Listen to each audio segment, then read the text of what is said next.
My dear student, मैं चैतन्य पटेल। आज मैं आपको गुजरात यूनिवर्सिटी बीकॉम सेमेस्टर 1 में जो स्टैटिस्टिक्स सब्जेक्ट है उसका चैप्टर नंबर 4 बिजनेस फोरकास्टिंग ये वीडियो लेक्चर में समझाऊंगा। और मैं ऑलरेडी इसका लाइव लेक्चर ले चुका हूं। हमारे जो क्लासरूम स्टूडेंट हैं उनको ये कंप्लीट करवा चुका हूं और आज एक एक्स्ट्रा करवा रहा हूं जिनका बाकी है उनके लिए। सेकेंड डिग्री पैराबोलिक फंक्शन भी इस वीडियो में सिखाऊंगा। तो सबसे पहले एक काम करना है आप सभी को, अगर आपने अभी तक हमारा क्लासरूम ज्वाइन नहीं किया है और कैसे ज्वाइन करना वो आइडिया नहीं है, तो मैं आपको बता दूं कि इस वीडियो की स्टार्टिंग में आप अभी आई बटन आएगा उस पर क्लिक करोगे, ये वाला जो वीडियो है उसको देखिए और क्लासरूम कैसे ज्वाइन करना है। क्लासरूम में आपको सारी नोट्स मिल जाती है और ये वाला क्लासरूम आपके लिए फ्री ऑफ कॉस्ट है। आपको कैसे ज्वाइन करना नहीं पता है तो आप आई बटन में जो वीडियो दे रखा है उसको देख के आप ज्वाइन कर सकते हो। फिलहाल इस वीडियो लेक्चर के अंदर मैं आपको बिजनेस फोरकास्टिंग चैप्टर सिखा रहा हूँ, ठीक है। वीडियो अच्छे से देखिएगा, आपको पूरा चैप्टर अच्छे से समझ आ जाएगा। एकदम इजी चैप्टर है और उसकी आज हम फर्स्ट मेथड स्टार्ट कर रहे हैं, ठीक है। चलिए देखिए यहाँ पर ये वाला जो चैप्टर है हमारा बिजनेस फोरकास्टिंग, इसके अंदर मेथड ऑफ लीस्ट स्क्वायर ये एक मेथड है जिससे आप फोरकास्टिंग कर सकते हो और दूसरी भी है एक्सपोनेंशियल स्मूथिंग। पर फिलहाल अभी ये वीडियो लेक्चर में आपको मेथड ऑफ लीस्ट स्क्वायर सिखाऊंगा और उसमें भी सबसे पहली है straight line. Straight line question में लिखा होता है, पहली टाइप के क्वेश्चन ये होते हैं जिसमें लिखा होता है find the fittest straight line. Straight line find करने को कही होगी तो आपको क्या करना है, सबसे पहले एक बात याद रखनी है, स्ट्रेट लाइन कौन सी है। तो स्ट्रेट लाइन है हमारी y equal to a plus B into x, जहाँ पर a और b कांस्टेंट है। ध्यान रखिएगा y equal to a plus b x है। और यहाँ पर इस स्ट्रेट लाइन को फाइंड करने के लिए आपको सबसे पहले दो नॉर्मल इक्वेशन पता होनी चाहिए, क्योंकि फिटेस्ट स्ट्रेट लाइन चल रही है तो सिर्फ दो नॉर्मल इक्वेशन आएगी। अभी देखिए पहली नॉर्मल इक्वेशन आपको क्या याद रखनी है, सिग्मा वाई एन ए प्लस बी सिग्मा एक्स। तो पहली इक्वेशन याद रख लीजिएगा, sigma Y equal to N A plus B sigma X होता है। और दूसरी इक्वेशन याद रख लीजिएगा, sigma x Y A sigma x plus B sigma x square, N into A plus B into sigma X, इस तरह से भी आप बोल सकते हो। और sigma x Y equal to A into sigma x plus B into sigma x square. ये दो इक्वेशन से आपको ए और बी जो दो कांस्टेंट है वो मिलेंगे और उसके बाद आप ये वाली जो स्ट्रेट लाइन है हमारी, ये वाली जो हमारी स्ट्रेट लाइन है उसके अंदर ए और बी की वैल्यू पुटअप कर सकते हो, ठीक है। तो अब एक प्रैक्टिकल क्वेश्चन देखते हैं स्ट्रेट लाइन। प्रैक्टिकल क्वेश्चन हम स्टार्ट करते हैं। सबसे पहले एक्सरसाइज में से हम 8 नंबर का क्वेश्चन स्टार्ट करते हैं। क्वेश्चन रीड कर लेते हैं। Fit a straight line to the following data and from its estimate the value of y for 1998। 1998 का ईयर लेकर आपको एस्टिमेट करना है। ईयर दे रखे हैं 91, 92, 93, 94, 95, 96 और 97। कंटिन्यूस ईयर है और साथ में उसका डेटा है y। अब आपको एस्टिमेट करने को कहा गया है 1998 का, पर ध्यान रहे क्वेश्चन में लिखा होता है फिट अ स्ट्रेट लाइन। तो ये पहली टाइप के क्वेश्चन है जिसमें दो नॉर्मल इक्वेशन आपको सॉल्व करनी है। और क्वेश्चन सॉल्व करने के लिए आपको ध्यान रखना है ये टेबल सबसे पहले प्रिपेयर करना है।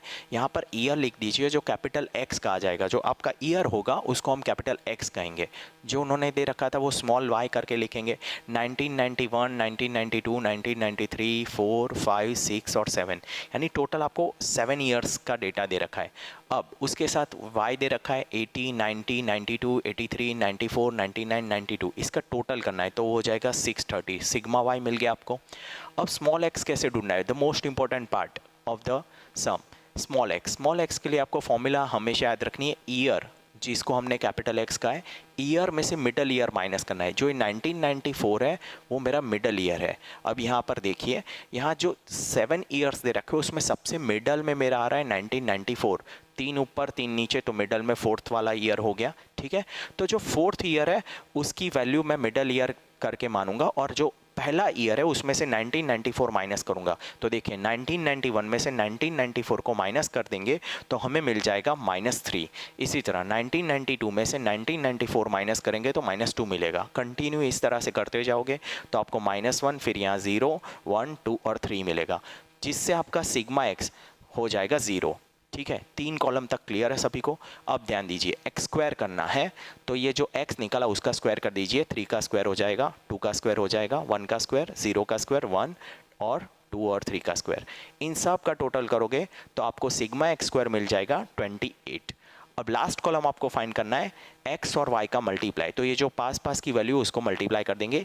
80 इंटू -3 करेंगे -240, 90 इंटू -2 करोगे -180, 92 इंटू -1 करोगे 92, 83 इंटू 0 94 इंटू 1, इस तरह से सारी वैल्यू मल्टीप्लाई करोगे तो टोटल आपको मिल रहा है 56। ठीक है, तो सबसे पहले टेबल बनाना है आपको, ये वाला टेबल बनाएंगे, 5 कॉलम आपको याद रखने हैं। उसके बाद पहली वाली इक्वेशन, पहली नॉर्मल इक्वेशन लिखिएगा। हमारी फर्स्ट नॉर्मल इक्वेशन लिख देंगे sigma Y equal to N A plus B sigma x, यानी सिग्मा वाई की वैल्यू जो यहाँ पर 630 आई थी वो रख देंगे। ठीक है, एन जो मेरे 7 ईयर्स थे वो यहाँ पर रख देंगे। ए अभी हमें नहीं पता है, बी की वैल्यू हमें नहीं पता है, पर सिग्मा एक्स की वैल्यू है 0, तो हमारा बी इंटू 0 यानी वो 0 हो जाएगा। तो बचेगा क्या, 630 इक्वल टू 7a बचने वाला है, जिसमें से 7 को मैं यहाँ डिवाइड में ले जाऊँगा तो मुझे a की वैल्यू मिल जाएगी 90। चलो, हमने पहला कांस्टेंट फाइंड कर लिया a। अब दूसरी नॉर्मल इक्वेशन मुझे लिखनी है। मेरी सेकेंड नॉर्मल इक्वेशन क्या है, sigma x Y equal to a sigma x plus B sigma x square, ये मेरी सेकंड नॉर्मल इक्वेशन है। अब जिसमें मुझे सिग्मा एक्स वाई की वैल्यू चाहिए, तो हमने जो टेबल प्रिपेयर किया उसका लास्ट वैल्यू देखिए, हमारा लास्ट वैल्यू है 56, वो यहाँ पर पुटअप करना है। उसके बाद ए मैंने फाइंड कर लिया तो यहाँ पर 90 लिखना है। सिग्मा एक्स की वैल्यू 0 है और बी की वैल्यू अभी हमें नहीं पता है, तो एज इट इज़ बी रखेंगे। सिग्मा एक्स स्क्वायर की वैल्यू है 28। चलिए, अब इसको सॉल्व करेंगे तो 90 इंटू 0 वाला जो पार्ट है वो 0 हो जाने वाला है और पीछे 28b कहा जाएगा और आगे 56 है। अब जो 28 है वो डिवाइड में ले आएंगे, 56 डिवाइड बाई 28 करने से b की वैल्यू मिल जाएगी आपको 2। तो सबसे पहले हमने दोनों कांस्टेंट ढूंढ लिए। ठीक है, a और b आ जाने के बाद अब तो क्वेश्चन बहुत ईजी हो गया, हमें लास्ट में खाली स्ट्रेट लाइन लिखनी है, y equal to a plus b x our straight line, और उसके अंदर a की वैल्यू 90, b की वैल्यू 2 हमने फाइंड करी थी और x एज इट इज़। अब यहाँ पर आपको 1994 का एस्टिमेट करने को कहा था, सॉरी 1998 का एस्टिमेट करने को कहा था। तो आप क्या करो, जो आपका मिडल ईयर है वो तो एज इट इज़ रहेगा, पर जो x है वो 1998 हो जाएगा। तो 1998 में से 1994 माइनस कर दीजिए, यानी स्मॉल x आपको मिल जाएगा 4। फिर से समझा देता हूँ, स्मॉल x की हमने फॉर्मूला बनाई थी, small x equal to capital X minus 1994। अब आपको 1998 यहाँ पर पुटअप करना है, उसमें से 1994 माइनस करना है, तो x हो जाएगा आपका 4। तो अब यहाँ पर आप स्मॉल x की जगह 4 पुटअप कर दीजिए और आपको स्ट्रेट लाइन में आंसर मिल जाएगा y का। तो 90 प्लस 2 इंटू 4 यानी 8 हो जाएगा और 90 प्लस 8 यानी y की वैल्यू हो जाएगी 98। ये था हमारा पहला सम नंबर। एक और सम हम स्टार्ट करते हैं एक्सरसाइज में से, सम नंबर 10।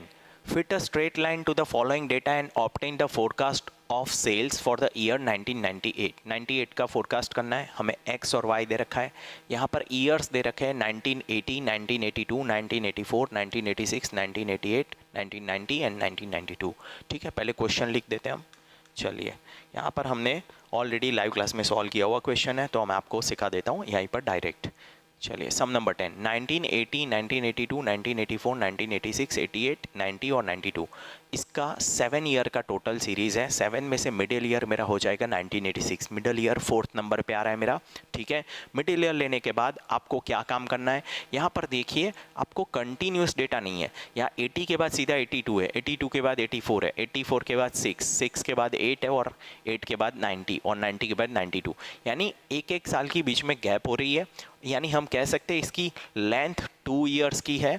तो यहाँ पर आप क्या करिए, जो आपका स्मॉल एक्स ढूंढना है वो थोड़ा इजी करने के लिए हम क्या करेंगे, कैपिटल एक्स में से मिडल ईयर तो हम पहले सम में माइनस कर रहा था वैसे ही करेंगे, capital x minus middle ear, जो कि मिडल ईयर हमने 1986 लिया है, बट यहाँ डिवाइड बाय 2 कर दीजिए तो वैल्यू और छोटी हो जाएगी। तो सबसे पहले देखिए, हम 80 में से 1980 में से 1986 अगर माइनस करते हैं तो हमें -6 आंसर मिलने वाला है, पर -6 को हम डिवाइड बाय 2 कर दे तो वो -3 हो जाएगा। तो इस तरह से आपको सारी वैल्यू -3, फिर इसी तरह 82 में से 86 माइनस करोगे तो -4, -4 को डिवाइड बाय 2 करोगे तो -2, -1, 0, 1, 2 एंड 3। तो इससे आपका सिग्मा एक्स वापिस क्या आ गया, 0। वाई जो लिखा था उसका टोटल तो आपको सबसे पहले कर ही देना है, तो वो आपको सिग्मा वाई मिल जाएगा 490, फिर एक्स का स्क्वायर कर देना है और इसी तरह एक्स इंटू वाई करके जैसे अभी आगे क्वेश्चन सॉल्व करवाएं इसी तरह आपको ये पूरा क्वेश्चन सॉल्व करना है। पर सिर्फ ध्यान क्या रखना था कि यहाँ पर ईयर्स में क्लास है, क्लास लेंथ है, एक साल की गैप है, तो आप क्लास लेंथ 2 मानकर चलिए, डिवाइड बाय 2 करिए, इससे डेटा छोटा हो जाएगा और आपको सम करने में आसानी रहेगी। ठीक है, समझ आया सभी को। चलिए, एक और नेक्स्ट क्वेश्चन करवाता हूँ, उसको कैसे सॉल्व करना है। यहाँ पर सम नंबर 11 की बात करते हैं। सम नंबर 11 में आपको एस्टिमेट करना है 1996 का। इसमें भी लिखा हुआ है फिट अ स्ट्रेट लाइन, ये भी स्ट्रेट लाइन वाला क्वेश्चन है। पहला भी 10 करवाए वो भी स्ट्रेट लाइन था। तो यहाँ पर स्ट्रेट लाइन में आपको क्या करना है, ईयर देखिए 1990 1 2 3 4 5, ठीक है, कंटिन्यूस है, पर ईयर का नंबर टोटल करोगे तो इवन नंबर है। चलिए यहाँ पर क्वेश्चन में देखो, आपको समझ आ जाएगा। 90 से लेकर 95 तक का डेटा है, 6 साल का डेटा है।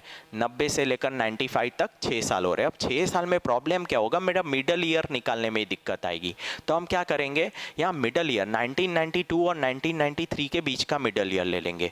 92 और 93 के बीच का ईयर होगा 1992.5। तो अब यहाँ पर देखिए, जब आप 1992.5 ले रहे हो तो एक्स में से, कैपिटल एक्स में से 1992.5 माइनस करोगे तो आपकी पहली वैल्यू आएगी -2.5।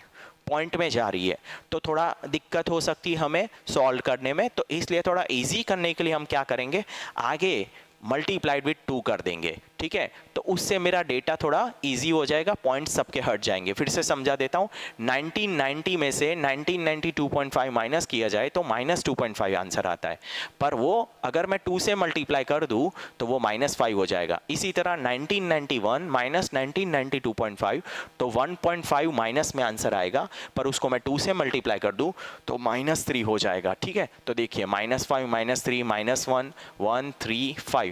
अब इस तरह से मेरा सिग्मा एक्स वापस 0 हो गया। सिग्मा वाई तो है ही, एक्स स्क्वायर करना है और एक्स इंटू वाई करना है, जो पहले सीखा है उसी तरह वापस से सम करना है। तो ये तीनों क्वेश्चन एक जैसे ही है। अब देखिए दूसरा एक क्वेश्चन आपको समझाता हूँ जो थोड़ा डिफरेंट है, और वो थोड़ा डिफिकल्ट और इम्पोर्टेंट भी कह सकते हैं। सम नंबर 13 की बात करते हैं। Fit a straight line to the forecast data and from its forecast a sale of 1998, यानी आपको सेल का फोरकास्ट करना है 1998 का। 1990, 1992, 1993, 1995, 1996 है, ठीक है। डेटा दे रखा है। सबसे पहले तो हम क्वेश्चन में लिख देते हैं। सम नंबर 13 की बात कर रहे हैं हम। ओके, सम नंबर 13 1990, 1992, 1993, 1995, 1996। अब यहाँ पर देखिए, यहाँ पर एक साल बीच में गैप है, फिर यहाँ पर नहीं है। 93 के बाद 95 में गैप है, अनइवन है। ये पूरा डेटा कैसा है, अनइवन है। तो आप यहाँ पर डिवाइड बाय 2 तो नहीं कर सकते। और दूसरी बात, यहाँ मिडल ईयर आराम से आ जाएगा, क्योंकि पहले 2 साल छोड़ दो, नीचे 2 साल छोड़ दो, तो बीच वाला जो थर्ड ईयर वो मिडल हो जाएगा, क्योंकि 5th में मिडल लेना ईजी है। तो यहाँ पर मैं फॉर्मूला नॉर्मली रखूंगा कि x माइनस मिडल ईयर, तो मिडल ईयर 1993 है। अब 90 से 93 माइनस करोगे तो -3 पहला आंसर, 92 से माइनस करोगे 1993 को तो दूसरा आंसर -1, फिर यहाँ पर 0 हो जाएगा। 95 में से 93 माइनस करोगे 2, और 96 से 93 माइनस करोगे तो 3, तो फिर यहाँ पर सिग्मा x की वैल्यू 1 आती है।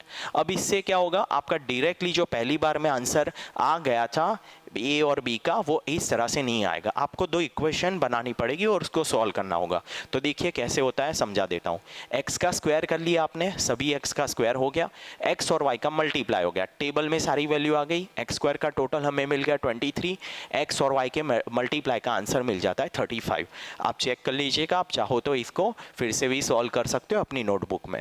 चलिए यहाँ पर सबसे पहली इक्वेशन अगर मैं पुट करता हूँ sigma Y equal to N A plus B sigma x, तो यहाँ पर मेरे पास सिग्मा वाई की वैल्यू है 30, जो कि मैंने यहाँ पुट कर ली। एन की वैल्यू मेरे पास 5 ईयर है, मैंने पुट कर लिया। ए मुझे पता नहीं है, बी की वैल्यू हमें नहीं पता है, सिग्मा एक्स की वैल्यू 1 है। तो इससे क्या होगा, मेरे पास एक इक्वेशन बनकर आएगी 5a plus b equal to 30, ठीक है। 5a plus b equal to 30। अब यहाँ मुझे ए और बी मिल नहीं पाए, एक इक्वेशन एज इट इज रही, normal equation number 1 5a plus b equal to 30। इसी तरह से सेकंड इक्वेशन में डालूंगा sigma x Y equal to a sigma x plus B sigma x square, जहाँ पर मेरे पास सिग्मा एक्स वाई की वैल्यू 35 पड़ी हुई है, तो हमने 35 पुटअप कर लिया। ए नहीं है, ए इंटू सिग्मा एक्स तो ए इंटू 1, बी नहीं है, और उसके साथ सिग्मा एक्स स्क्वायर है 23, तो b इंटू 23। एक और इक्वेशन हमें बनकर मिलेगी a plus 23b equal to 35, ठीक है। अब फर्स्ट इक्वेशन और सेकंड इक्वेशन को हमें सॉल्व करना है, और सॉल्व करके हमें a और b ढूंढना है। तो सबसे पहला काम क्या करना होगा कि यहाँ पर कॉमन कोई भी चीज़ कट पाए वैसा होना चाहिए। तो हम एक काम करते हैं, जो हमारी सेकंड इक्वेशन है, सेकंड इक्वेशन को हम 5 से मल्टीप्लाई कर देते हैं। तो यहाँ पर मैंने बताया कि हमारी जो सेकंड इक्वेशन है उसको 5 से मल्टीप्लाई करने से क्या होगा, ये a हो जाएगा 5a, 23b हो जाएगा 115b और 35 हो जाएगा आपका 175। तो फिर यहाँ पर जो फर्स्ट इक्वेशन थी, फर्स्ट एज इट इज़ रखी है 5a plus b equal to 30, उसकी साइन चेंज कर देते हैं, माइनस माइनस और यहाँ माइनस, तो 5a get cancel, 115b minus b 114b हो जाएगा, 175 में से 30 गया तो 145 हो जाएगा। अब यहाँ पर देखिए 114b इक्वल टू 145b मिला, जिसमें 145 मिला, जिसमें b की वैल्यू ढूंढने के लिए 114 डिवाइड में आ जाएगा, तो आपको b की वैल्यू मिल जाएगी 1.27। एक बार b की वैल्यू आ गई तो आप पहली वाली इक्वेशन या सेकंड इक्वेशन में b की वैल्यू पुटअप कर सकते हो, या मैंने फर्स्ट वाली जो इक्वेशन थी उसके अंदर b की वैल्यू पुटअप करी है और उससे मुझे a की वैल्यू पता चल जाती है, a इक्वल टू 5.75। यहाँ पर 5a plus 1.27 b equal to 30 है, 30 में से 1.27 माइनस हो जाएगा, 28.73 आंसर आएगा और 5 डिवाइड में चला जाएगा तो हमें a की वैल्यू मिल जाने वाली है 5.75। ठीक है, अब स्ट्रेट लाइन हम लिख सकते हैं, स्ट्रेट लाइन हमारी होगी y equal to a plus b into x, a की वैल्यू 5.75, b की वैल्यू 1.27 और x एज इट इज। और हमें 1998 का एस्टिमेट करने को कहा था, तो हमारा जो स्मॉल x हमने जो फॉर्मूला ऊपर बनाई थी कि capital X minus middle ear 1993, वहाँ पर 1998 में से 1993 माइनस करेंगे तो स्मॉल x हमें मिल रहा है 5। अब यहाँ पर मैं 5 वैल्यू पुटअप करके आंसर लाऊंगा, तो 1.27 इंटू 5 6.35 और a as it is 5.75 add करेंगे तो 12.1 आपका आंसर हो जाएगा y का। चलिए, यहाँ तक मैंने आपको स्ट्रेट लाइन वाले सारे क्वेश्चन करवा दिए जो टेक्स्ट बुक में है। अब नेक्स्ट लेक्चर में आपको सेकंड डिग्री पैराबोलिक फंक्शन सिखाऊंगा। वीडियो आप अच्छे से देखिएगा, रिपीट करिएगा, पूरा चैप्टर आपको समझ आ जाएगा।